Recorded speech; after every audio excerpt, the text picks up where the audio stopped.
قبولیت قربانی کی شرائط کا تذکرہ چل رہا تھا۔ قربانی کی قبولیت کے لیے سب سے پہلی اور اہم شرط ہے عقیدے کا درست ہونا، کہ جس پیغمبر یعنی سیدنا حضرت ابراہیم علیہ السلام کی یاد میں قربانی کی جا رہی ہے، قربانی کرنے والے کا عقیدہ وہ بھی ابراہیم علیہ السلام کے مطابق ہونا چاہیے، کہ جیسے ابراہیم علیہ السلام ہر قسم کے شرک سے اور اللہ تعالیٰ کی نافرمانی سے دور رہنے والے تھے اور اس سے انتہا درجے کی نفرت کرنے والے تھے، ہر قربانی کرنے والا بندہ مومن وہ بھی شرک سے ایسے نفرت کا اظہار کریں جیسے ابراہیم علیہ السلام نے فرمایا۔ اور دوسرے نمبر پر قربانی کی قبولیت کی شرط ہے اخلاص نیت، کہ قربانی اللہ تعالیٰ کی رضا کے لیے کی جائے، اس میں کسی قسم کا دکھلاوا اور ریاکاری مقصود نہ ہو، اس لیے کہ ریاکاری کرنے سے، دکھلاوا کرنے سے انسان کی نیکی تباہ و برباد ہو جاتی ہے۔ کل بھی حدیث مبارک آپ حضرات کے سامنے عرض کی تھی کہ ریاکاری کرنے والا، دکھلاوا کرنے والا، اس کے بارے میں اللہ تعالیٰ قیامت کے دن ارشاد فرمائیں گے کہ جس کے لیے تو نے عبادت کی تھی آج اسی سے جا کر تو عبادت کا بدلہ اور جزا لے لے، نہ میرے لیے عبادت کی، لہٰذا میرے پاس آپ کی عبادت کا کوئی بھی صلہ نہیں ہے۔ اس لیے قربانی جو ہے وہ اللہ تعالیٰ کی رضا کے لیے کی جائے۔ اور تیسرے نمبر پر قربانی کی بڑی شرط یہ ہے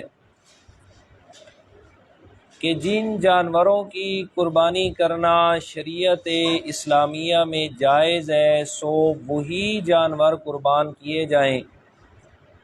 اس کے علاوہ کسی اور جانور کی قربانی نہ کی جائے۔ اور چوتھے نمبر پر شرط یہ ہے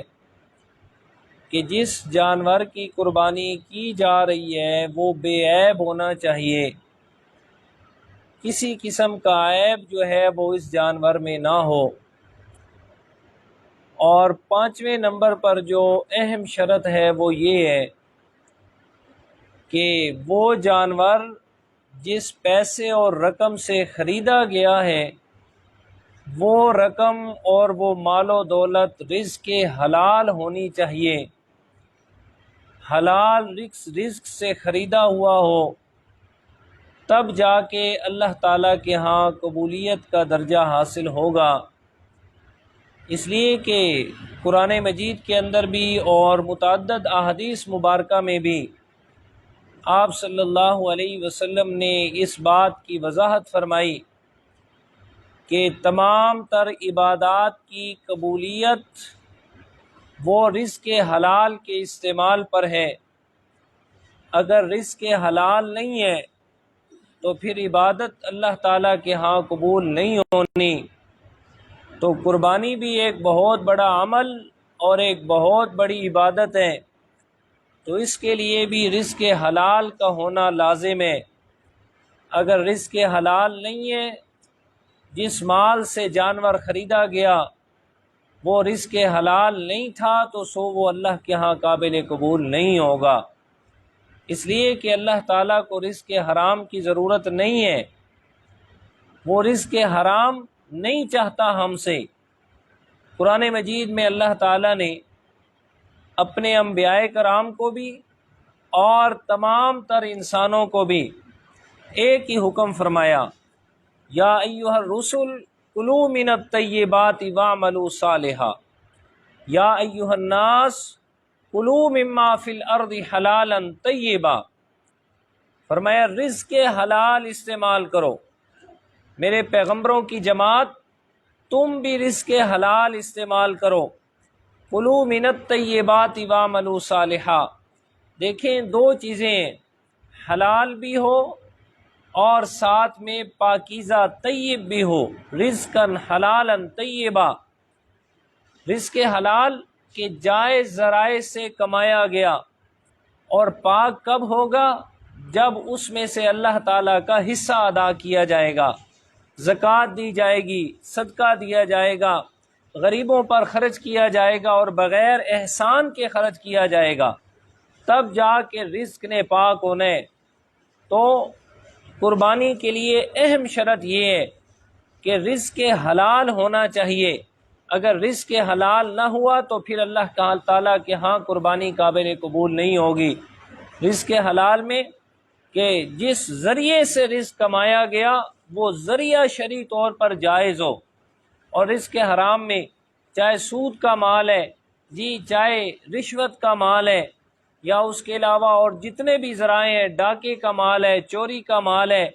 کسی کے مال پر زبردستی قبضہ کیا ہوا ہے، سو جتنے بھی حرام مال کے ذرائع ہیں یہ سارے کے سارے شریعت میں حرام ہیں۔ اور اس کے بعد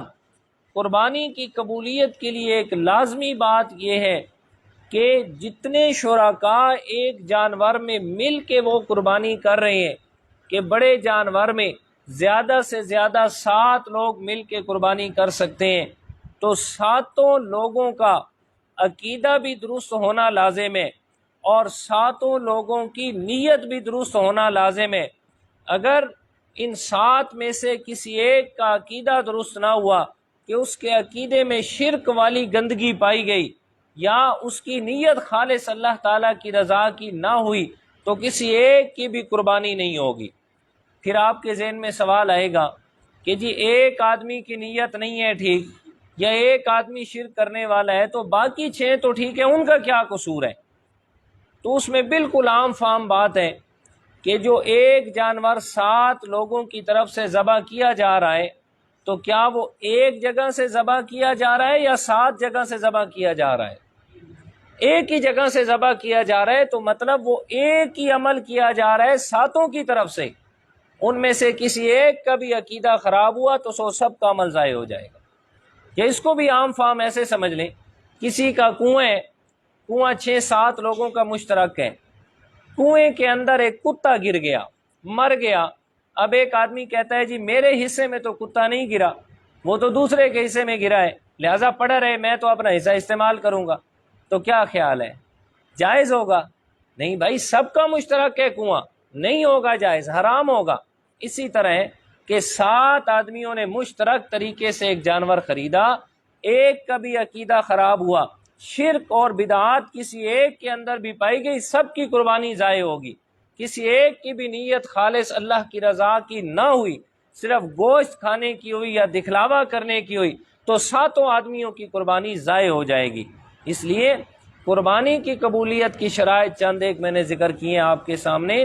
اگر پہلے سے کسی میں کوئی خطا تھی، دیکھیں بتانا لازم ہوتا ہے، اسی لیے بتانا لازم ہوتا ہے کہ انسان ہونے کے ناطے انسان سے خطا ہو جاتی ہے، بھول ہو جاتی ہے، تو ابھی وقت ہے وہ ان تمام شرائط کو اپنے اوپر لاگو کر لے، تاکہ سال کے بعد ایک عمل آتا ہے قربانی کا، کم از کم وہ سال کے بعد آنے والا عمل، تو اس میں کسی قسم کی سستی نہ ہو، اور اپنی طرف سے پوری کوشش کر کے ادا کریں، اور اللہ تعالیٰ کی رحمت سے امید رکھیں، انشاءاللہ اللہ تعالیٰ ضرور قبول فرمائے گا۔ اللہ تعالیٰ عمل کی توفیق عطا